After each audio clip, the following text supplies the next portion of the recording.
परंतु आज तक ऐसी कोई टेक्नोलॉजी नहीं आई जो मंदिर मस्जिद के बाहर खोए हुए जूतों को ढूंढ करके ला सके। परंतु हमारे देश के यशस्वी प्रधानमंत्री आदरणीय श्री नरेंद्र दामोदर दास मोदी जी ये भी कर सकते हैं। जब वो 370 हटा सकते हैं तो ये काम भी कर सकते हैं। अभी पिछले दिनों रात के 8 बजे दूरदर्शन पर उनका वक्तव्य आया था। आप लोग शायद बिजी होंगे, आपने नहीं सुना होगा, मैं आपको बताता हूं उन्होंने क्या कहा। उन्होंने कहा कि बहनों और भाइयों, अगर आप अपने जूते और चप्पल आधार कार्ड से लिंक करवा दो, उनको भी ढूंढ के ला सकते हैं।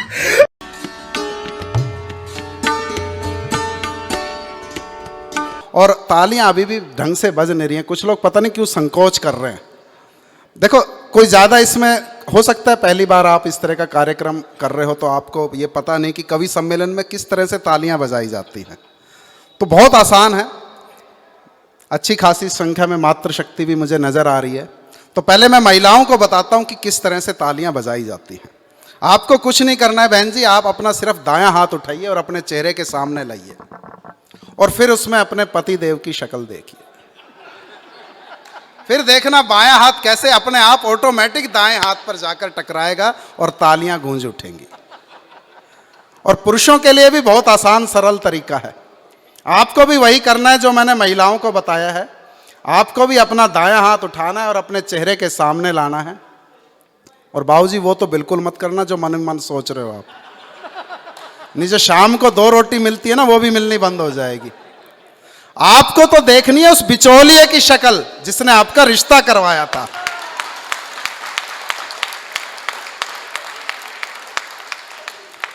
अब महिलाएं नोट कर ले कौन कौन बिचौलिए से दुखी होकर के किसने ताली बजाई, फिर घर आकर के उनका आप उचित सम्मान कर सकती हैं। भाऊजी एक बार ये एक रह गया, मेरे को पहना दो ये।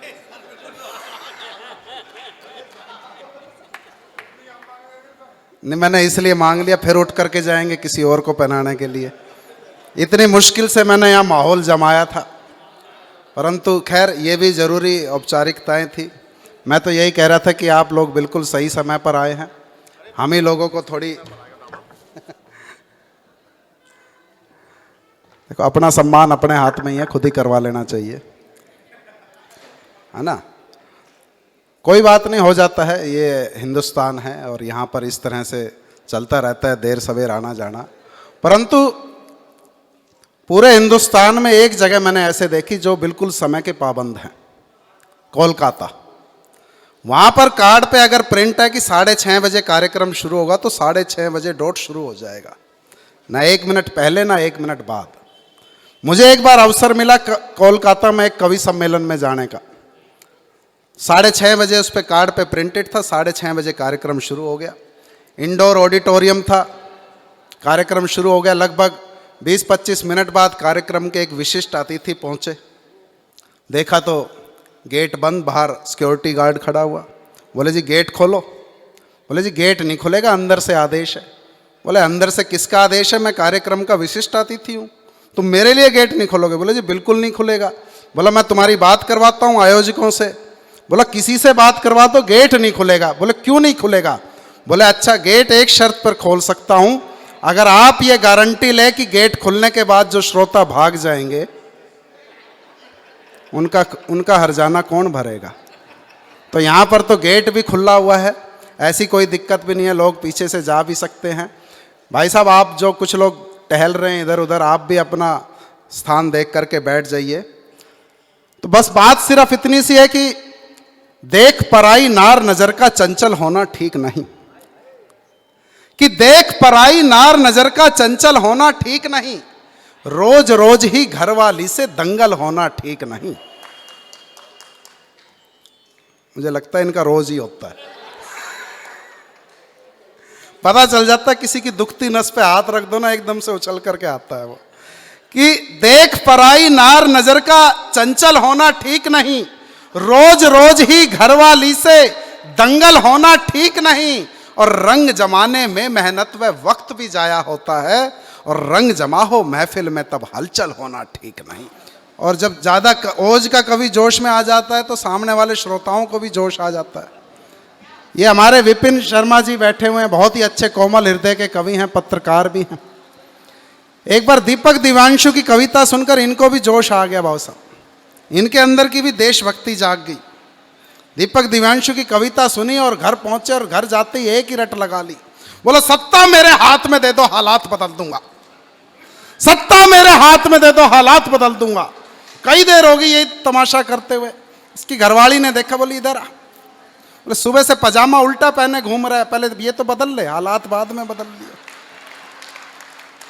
ऐसी परिस्थितियां हो जाती हैं। वो एक बार लक्ष्मी जी और शनिदेव में आपस में विवाद हो गया। शनिदेव जी बोले कि मैं ज़्यादा बड़ा हूं और लक्ष्मी जी बोली मैं ज़्यादा बड़ी हूं। अब कौन फैसला करे? जिसके पास जाए वही हाथ जोड़ दे, किसको छोटा बताए, जो जिसको छोटा बता दिया वही आफत कर देगा। अब पहुंच गए नारद जी के पास।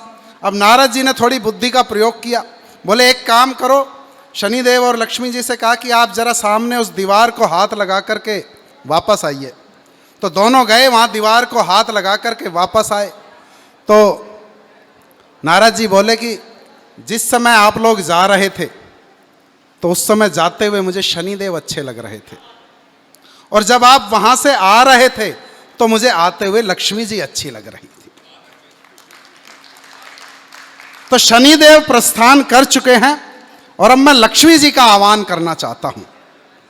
आपके कासगंज की धरती से ही, आपके शहर की तुलसी जिसका नाम होता है शैलजा, आपको भी बुलवाएंगे, हाँ बुला लूंगा मैं आपको। देखो ये होता है नुकसान। अब दीपक जी की कविता सुनकर बाबूजी को भी जोश आ गया, बोले मैं भी थोड़े हालात बदलना चाहता हूँ, आपको भी अवसर देंगे बिल्कुल उचित समय आने पर।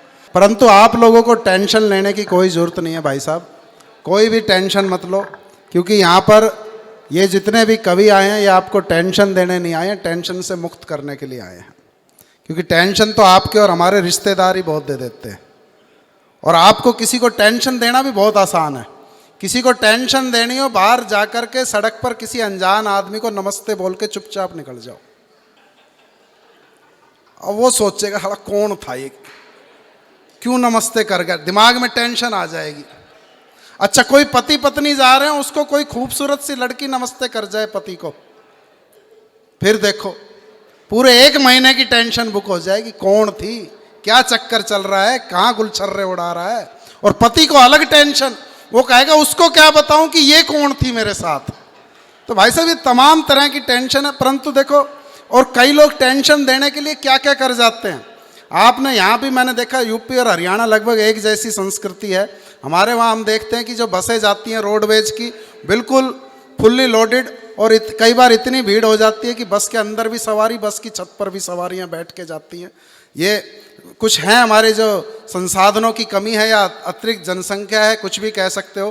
परंतु कई बार ऐसे दृश्य आपने देखे होंगे कि पूरी ओवरलोडेड बस जा रही है, अंदर भी सवारी और बाहर भी सवारी। तो एक बस जा रही थी हरियाणा रोडवेज की, और ऊपर से एक सवारी ने, छत पर बैठी हुई सवारी ने आवाज़ लगाई अचानक, बोला ओ रामफल, ओ रामफल। अब अंदर बस में खिड़की की तरफ एक सवारी बैठी हुई, उसने तुरंत सिर निकाल करके ऊपर की तरफ देखा। जैसे ही उसने सिर निकाला, ऊपर से उसने एक मारा उसके थप्पड़, वो गया अंदर, उसने सिर अंदर कर लिया। अब थोड़ी देर बाद फिर उसने आवाज़ लगाई ऊपर से, बोला ओ रामफल, ओ रामफल। उसने फिर सिर निकाला, और जैसे ही सिर निकाला फिर एक आया थप्पड़। भाई साहब 3 बार होगी यही घटना।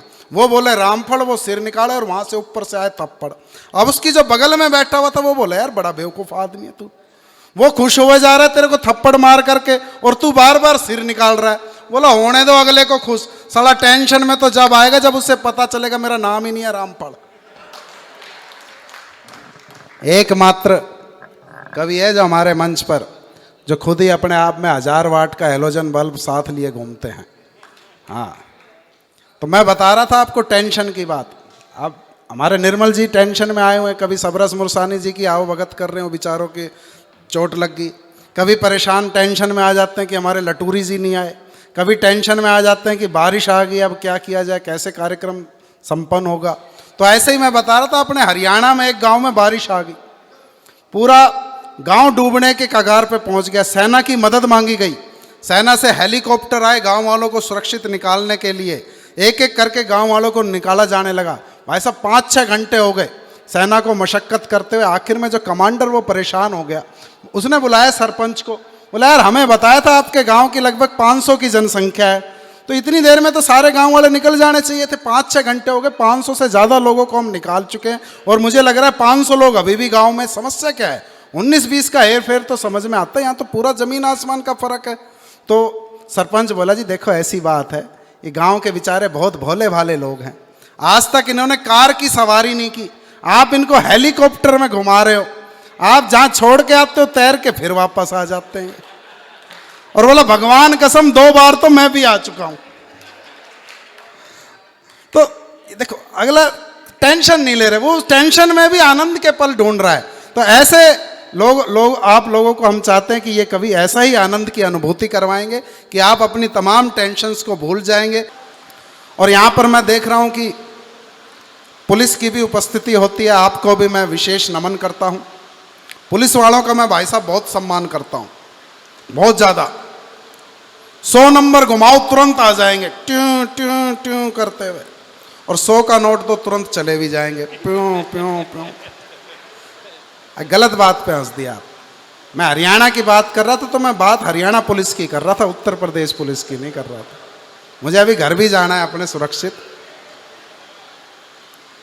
और हरियाणा में भी भाई साहब फरीदाबाद की पुलिस पूरे हरियाणा में टॉप पे, वहां 100 रुपए देने की भी जरूरत नहीं, जो दो उसी में खुश। बिल्कुल सच्ची बात बता रहा हूं, मैं भी निर्मल सक्सेना जी की तरह झूठ नहीं बोलता बिल्कुल।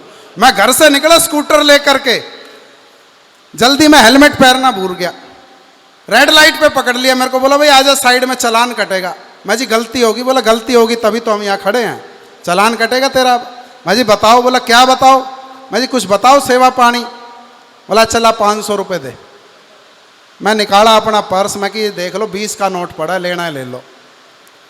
उन्होंने देखा पहले तो मेरी तरफ, पता नहीं कहाँ से आ जाते हैं सुबह सुबह। बोला अच्छा चल ठीक है दे जा तू। मैं कि चला तो जाऊं, आगे तुम्हारा कोई और रिश्तेदार मिल गया उसको क्या दूंगा, मेरे पास तो फिर 20 का नोट भी नहीं है। और बोला अच्छा एक काम करियो, कोई और मिल जाए पुलिस वाला तो उसको बोल दियो पेप्सी।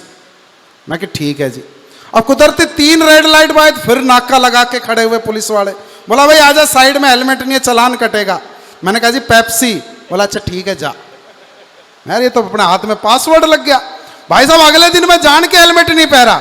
मैं जब अपनी जेब में पेप्सी है, मैं क्यों किसी के बाप से डरूं, बिना हेलमेट के निकल लिया। और कुदरती उस दिन फिर पकड़ लिया मेरे को, बोला भाई आजा चलान कटेगा, हेलमेट नहीं है। मैंने भी छाती 56 इंच फुला करके कहा पेप्सी।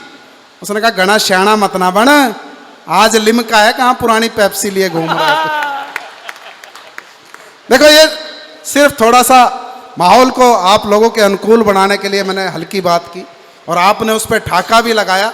अब मैं देखना चाहता हूं कि यहाँ कासगंज में वर्दी वालों का कितना सम्मान करते हैं लोग, क्योंकि वास्तव में ये पुलिस की वर्दी में नौजवान यहाँ पर खड़े हुए हैं तो हम इस तरह के उत्सव मना पाते हैं, होली दिवाली के त्योहार मना पाते हैं। बढ़िया बढ़िया बढ़िया। और वहां पर सरहद पर फौजियों की वर्दी में जवान खड़े रहते हैं तो हम अपने पूरे देश में अपने आप को सुरक्षित महसूस करते हैं। तब मैं बताना चाहता हूं कासगंज वालों को कि कौन है ये वर्दी वाले, कि रहे अडिग सीना ताने सीमा पर लड़ती वर्दी है, कि रहे अडिग सीना ताने सीमा पर लड़ती वर्दी है, अविरल जनभू रक्षा खातिर पल पल लड़ती वर्दी है, विपदा कोई आन पड़ी तो आगे दिखती वर्दी है, 30 त्योहारों या मेलों में भी डटती है वर्दी है, शिकर दोपहरी गर्म हवाओं में भी तपती वर्दी है, बर्फीली ठंडी रातों में सड़क पे जगती वर्दी है, कुर्बानी दे करके भी प्रश्नों से गिरती वर्दी है, कुर्बानी दे करके भी प्रश्नों से गिरती वर्दी है, और दुश्मन की औकात नहीं अपनों से मरती वर्दी है। दुश्मन की औकात नहीं अपनों से मरती वर्दी है, दुश्मन की औकात नहीं अपनों से मरती वर्दी है। और मुझे ये इस चीज का भी पूरा आभास है कि हमारे पास समय की बाध्यता है। किसी कवि ने कहा था कि वक्त आता है वक्त जाता है, वक्त को जरा संभाल कर रखना, ये वक्त बेवक्त काम आता है। तो मैं अपने काव्य पाठ को संक्षिप्त करता हुआ मात्र एक रचना आप लोगों के बीच में पढ़ना चाहता हूँ। मैं उस रचना को पढ़ना चाहता हूँ जिससे मुझे पूरे देश में जहाँ भी जाता हूँ मुझे सम्मान मिला। आप लोगों का प्यार मिला, आशीर्वाद मिला, और मुझे लगता है कि अब आप कविता सुनने की मानसिकता में आ चुके हैं। तो बिना लफ्फाजी के सीधा सीधा एक कविता से आप लोगों को जोड़ना चाहता हूँ। हास्य व्यंग की कविता है। कहीं लगे कि आपके मन की बात कह दी है तो अपना आशीर्वाद देने में तालियों से कंजूसी बिल्कुल मत करिएगा। मैं कविता निवेदित करता हूँ, मंच का भी आशीर्वाद चाहता हूँ। कि कई दिनों से परेशान था, जिंदगी से हैरान था। कि कई दिनों से परेशान था, जिंदगी से हैरान था। एक दिन पत्नी के कहने पर मंदिर चला गया, बाहर आकर देखा तो पता चला कोई मेरे जूते चुरा गया। अब आपने देखा होगा कि शादियों में यह काम जूते चुराने का सालियां करती हैं, परंतु आज तक यह नहीं पता चला कि मंदिर मस्जिद के बाहर कौन साले आकर के जूते चुरा ले जाते हैं। और आज के दौर में टेक्नोलॉजी इतनी एडवांस हो चुकी है कि आप वो जीपीएस और पता नहीं क्या क्या चीज़ आ चुकी हैं, आप मोबाइल से तुरंत किसी भी चीज़ को लोकेट कर लेते हैं। परंतु आज तक ऐसी कोई टेक्नोलॉजी नहीं आई जो मंदिर मस्जिद के बाहर खोए हुए जूतों को ढूंढ करके ला सके। परंतु हमारे देश के यशस्वी प्रधानमंत्री आदरणीय श्री नरेंद्र दामोदर दास मोदी जी ये भी कर सकते हैं। जब वो 370 हटा सकते हैं तो ये काम भी कर सकते हैं। अभी पिछले दिनों रात के 8 बजे दूरदर्शन पर उनका वक्तव्य आया था। आप लोग शायद बिजी होंगे, आपने नहीं सुना होगा, मैं आपको बताता हूं उन्होंने क्या कहा। उन्होंने कहा कि बहनों और भाइयों, अगर आप अपने जूते और चप्पल आधार कार्ड से लिंक करवा लें तो उनको भी ढूंढ के ला सकता हूं। वाह वाह। और मुझे याद आती है कहीं दिलावर साहब ने लिखा था कि जहां गूंजे खुशियों के तराने, मुकद्दर देखिए रोए वहीं पर, और हुए मस्जिद से गुम जूते हमारे, जहां से पाए थे खोए वहीं पर। वाह वाह। कि कई दिनों से परेशान था, जिंदगी से हैरान था। एक दिन पत्नी के कहने पर मंदिर चला गया, बाहर आकर देखा तो पता चला कोई मेरे जूते चुरा गया। मैं मन ही मन बिलबिलाया, पुजारी पर चिल्लाया। पुजारी ने कहा, श्रीमान क्यों होते हो परेशान, मंदिर पर इल्जाम लगाते हो, पर उसका क्या जिसे तुम लोकतंत्र का सबसे बड़ा मंदिर बताते हो। वाह वाह वाह वाह वाह वाह, बढ़िया पर बढ़िया। उसका क्या जिसे तुम लोकतंत्र का सबसे बड़ा मंदिर बताते हो, जो बन चुका है खुद लोकतंत्र के लिए खड्डा, क्या उससे भी बड़ा है कोई डाकू चोर लुटेरों का अड्डा। व्यर्थ ही इतना शोर मचाया है, सिर्फ जूते ही तो चुराए हैं, कौन सी बड़ी धन माया है। बोले यहाँ इस देश में लाखों करोड़ों के घोटाले हो जाते हैं, तू एक जोड़ी जूते के पीछे तने आसमान सिर पे उठा लिया। बोला व्यर्थ ही इतना शोर मचाया है, सिर्फ जूते ही तो चुराए हैं, कौन सी बड़ी धन माया है। और पुजारी की बातों ने मुझे अंदर तक हिला डाला, और मेरे कवि हृदय ने तुरंत जूतों पर पूरा पुराण लिख डाला। अब अपने दुखी मन की व्यथा आप सबको बताता हूं, जूते को जूता समझने वालों, तुम्हें जूते की पूरी महिमा सुनाता हूं। तो यहां से कविता मेरी प्रारंभ होती है, जुड़िएगा। आपको लगे कि कहीं आपके मन की बात कह दी तो फिर अपना आशीर्वाद दीजिएगा। कि जूता जो कहने को तो सिर्फ पैरों में पहनने के काम आता है, पर कईयों को जूता खाने में भी मजा आता है। वाह। कि जूता जो कहने को तो, अच्छा आपने देखोगा आइसक्रीम के अलग अलग फ्लेवर होते हैं, उसी तरह से जूते के भी अलग अलग फ्लेवर होते हैं। कि जूता जो कहने को तो सिर्फ पैरों में पहनने के काम आता है, पर कईयों को जूता खाने में भी मजा आता है। और अगर यही जूता पानी में भिगो कर खिलाया जाए तो खाने वाले का मजा दोगुना हो जाता है। और हो अगर जूता चांदी का तो खाने वाले की किस्मत का ताला खुल जाता है। और अगली पंक्ति पर अपने हाथों को रोक करके देखिएगा, रोक सके तो रोक लीजिएगा। कि हो अगर जूता चांदी का तो खाने वाले की किस्मत का ताला खुल जाता है। और जिस किसी को इन जूतों का प्रसाद माँ बाप या गुरुओं के हाथों मिल जाता है, तो यकीन मानना उसका तो पूरा जीवन ही संवर जाता है। वाह वाह वाह वाह।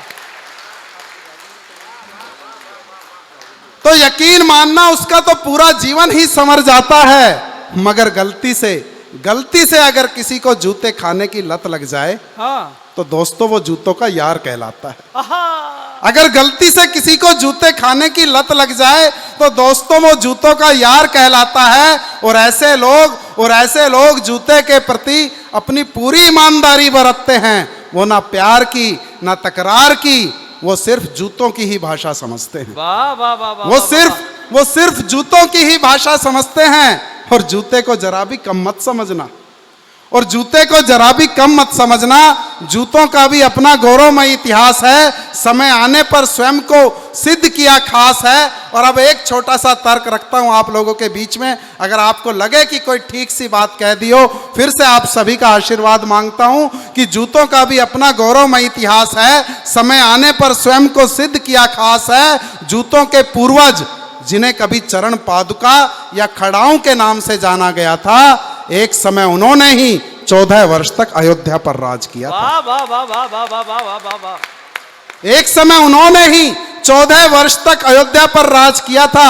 और जूता भले ही अपने मुंह से कुछ न कह पाता है, परंतु पहनने वाले की समाज में औकात दिखा जाता है। वाह वाह वाह वाह वाह वाह वाह। परंतु पहनने वाले की समाज में औकात दिखा जाता है। जूता जो बन चुका हमारे समाज का एक अभिन्न अंग है, जिंदगी में दिखाता ना जाने कितने रंग है। अब क्या क्या रंग दिखाता है, कुछ उदाहरण आप लोगों के बीच में रखता हूं कि जूता 2 पीढ़ियों को जोड़ने के भी काम आता है, कि जूता 2 पीढ़ियों को जोड़ने के भी काम आता है। क्योंकि कहा है, जब बाप का जूता बेटे के पांव में आ जाए तो फिर बेटा बेटा नहीं दोस्त बन जाता है। वाह वाह वाह। तो फिर बेटा बेटा नहीं दोस्त बन जाता है। और जरा भी हैरान मत होना दोस्तों, ये जूता कई बार बड़े बड़े डॉक्टरों को भी फेल कर जाता है। और जरा भी हैरान मत होना दोस्तों, ये जूता कई बार बड़े बड़े डॉक्टरों को भी फेल कर जाता है। क्योंकि सिर्फ सुंघाने मात्र से ही मिर्गी के मरीज को होश आ जाता है। सिर्फ सुंघाने मात्र से ही मिर्गी के मरीज को होश आ जाता है। और जब कभी ये जूता बड़ी बड़ी अट्टालिकाओं के भाल पर सज जाता है, तो बुरी नजर से बचाकर एक माँ का फर्ज निभाता है। बढ़िया बढ़िया बढ़िया। और जब कभी ये जूता बड़ी बड़ी अट्टालिकाओं के भाल पर सज जाता है, तो बुरी नजर से बचाकर एक माँ का फर्ज निभाता है। और ये जूता कभी यूं भी काम आता है कि सर फिरे मजनुओं के सर से आशिकी का भूत उतारने के लिए एक अबला का भाई बन जाता है। वाह वाह वाह वाह वाह वाह। बढ़िया। और ये जूता कभी यूं भी काम आता है। आदरणीय दादा गौरी शंकर जी की तरफ से आपको ये आशीर्वाद। बहुत बहुत शुक्रिया आपका। और ये जूता कभी यूं भी काम आता है कि सरफिरे मजनुओं के सर से आशिकी का भूत उतारने के लिए एक अबला का भाई बन जाता है। और जिसका कोई नहीं बुरे वक्त में जूता ही उसका साथ निभाता है। कैसे? कि जिसका कोई नहीं बुरे वक्त में जूता ही उसका साथ निभाता है। वर की तलाश में भटकता लड़की का गरीब बाप हो, या नौकरी की तलाश में सड़कों की धूल फांकता बेरोजगार हो, घिसा लेता है ये अपने तन को और अपनी जान पर खेल जाता है। नुकीले पत्थरों, राहों के कांटों या तपती रेत, सभी के जख्मों को हंसकर खुद ही सह जाता है। क्या बात है, क्या बात है, क्या बात है, क्या बात है। सभी के जख्मों को हंसकर। आदरणीय महेश्वरी जी, यहाँ के वरिष्ठ पत्रकार, आपका आशीर्वाद। कि वर की तलाश में भटकता लड़की का गरीब बाप हो, या नौकरी की तलाश में सड़कों की धूल फांकता बेरोजगार हो, घिसा लेता है ये अपने तन को और अपनी जान पर खेल जाता है। नुकीले पत्थरों, राहों के कांटों या तपती रेत, सभी को हंसकर खुद ही सह जाता है। और सिर्फ दुख में ही नहीं, ये जूता खुशियों में भी साथ निभाता है। सिर्फ दुख में ही नहीं, ये जूता खुशियों में भी साथ निभाता है। शादी के शुभ अवसर पर दूल्हे की सालियों का जी ललचाता है। क्या बात है, क्या बात। शादी के शुभ अवसर पर अक्सर दूल्हे की सालियों का जी ललचाता है। और जूता चुराने के बदले शगुन के तौर पर इनाम भी दिया जाता है। और आजकल ये जूता अपने भाग्य पर तब भी इतराता है जब सारी चाक चौबंद सुरक्षा व्यवस्था का धता बनाकर किसी बड़े नामचीन नेता के मुंह पर जड़ा जाता है। वाह वाह वाह वाह वाह वाह वाह वाह वाह वाह वाह वाह। और आजकल ये जूता अपने भाग्य पर तब भी इतराता है जब सारी चाक चौबंद सुरक्षा व्यवस्था का धता बनाकर किसी बड़े नामचीन नेता के मुंह पर जड़ा जाता है। और वैसे ये जूता एक और काम में भी लाया जाता है। जब बड़े ही बेआबरू और टेढ़े किस्म के लोगों को हार बनाकर पहनाया जाता है। वाह वाह वाह वाह वाह वाह वाह। जब बड़े ही बेआबरू और टेढ़े किस्म के लोगों को हार बनाकर पहनाया जाता है। और आखिर में एक राज की बात बताता हूं कहने में थोड़ा शर्माता हूं। और आखिर में एक राज की बात बताता हूं, कहने में थोड़ा शर्माता हूं। आजकल कवि सम्मेलनों में मेरे जैसा कवि डर डर कर कविता सुनाता है, क्योंकि कई बार श्रोता तालियों के बजाय जूतों से ही अपना प्यार लुटाता है। वाह वाह वाह वाह वाह वाह वाह वाह वाह। नहीं, और ये सच्चे अनुभव की बात है। एक बार हमारे चंदोसी में कवि सम्मेलन हो रहा था और उस कवि सम्मेलन का संचालन हमारे निर्मल सक्सेना जी कर रहे थे। मैं मंच पर आया कविता सुनाने, सामने से एक श्रोता ने जूता मारा। मैंने सक्सेना जी से पूछा मैं कि क्या करूं, बैठ जाऊं क्या? बोले एक जूते का करेगा भी क्या, एक और सुना दे। और आखिर में एक राज की बात बताता हूं, कहने में थोड़ा शर्माता हूं कि आजकल कवि सम्मेलनों में मेरे जैसा कवि डर डर कर कविता सुनाता है, क्योंकि कई बार श्रोता तालियों के बजाय जूतों से ही अपना प्यार लुटाता है। और अब तो कविता की अंतिम प्राण पंक्तियां आप लोगों के बीच में रखता हूं, जिसके कारण ये पूरी कविता लिखी गई कि अब तो मुझे कहते हुए भी अफसोस होता है, देख देख कर मेरा दिल रोता है कि चाहे हो जूता या फिर जनता, कि चाहे हो जूता या फिर जनता, सिर्फ मंजिल पाने तक ही दोनों को फुसलाया जाता है झूठे वादों की चिकनी चुपड़ी पॉलिश से, और मंजिल मिलने के बाद दोनों को ही बिसराया जाता है। और आखिर में जूतों को मिलता है कोना और जनता को पड़ता है रोना, और जनता को पड़ता है रोना, और जनता को पड़ता है रोना। बहुत बहुत धन्यवाद, शुक्रिया भाई।